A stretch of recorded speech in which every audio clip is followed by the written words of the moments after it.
BRS के कारगुजार सदर व वजीर बल्दी नज़्म के टी रामाराव ने तेलंगाना पब्लिक सर्विस कमीशन के पर्चों के अफशा के मामले में बीजेपी को जिम्मेदार करार देते हुए इल्जाम लगाया कि इस मामले में यकीनी तौर पर बीजेपी ने एक साजिश रची है ताकि नौजवानों को बीआरएस हुकूमत से दूर किया जा सके कि इस केस के मुलजिमीन में बीजेपी का एक हरकियाती कारकुन भी है।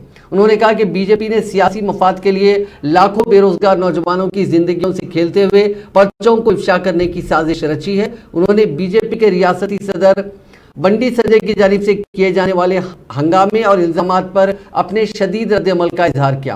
उन्होंने बंडी संजय की जानिब से पर्चा इफ्शा मामले पर चीफ मिनिस्टर चंद्रशेखर राव से मुस्तफी हो जाने का मुतालबा करने को मज़ाक़ खैज करार दिया और कहा कि वज़ीर आज़म नरेंद्र मोदी की आबाई रियासत गुजरात में 13 मरतबा सवालिया पर्चों का इफ्शा हुआ था।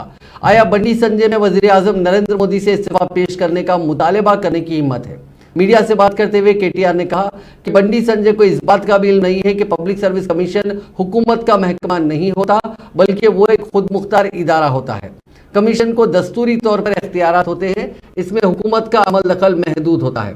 इन बातों का इल्म ना रखते हुए बंडी संजय चंद्रशेखर राव से इस्तीफा का मुतालबा कर रहे हैं। केटीआर ने कहा कि एक शख्स की हरकत से सारे इदारे को गलत या नाकारा करार नहीं दिया जा सकता। उन्होंने कहा कि साबिक में भी इंटरमीडिएट के इम्तिहानात में सरजद होने वाली गलती के मामले में भी बंडी संजय ने इसी तरह के हुकूमत पर गलत और बेबुनियाद इल्जाम आयद किए थे, जिस पर उन्हें हतक की इज्जत का मुकदमा का भी सामना है।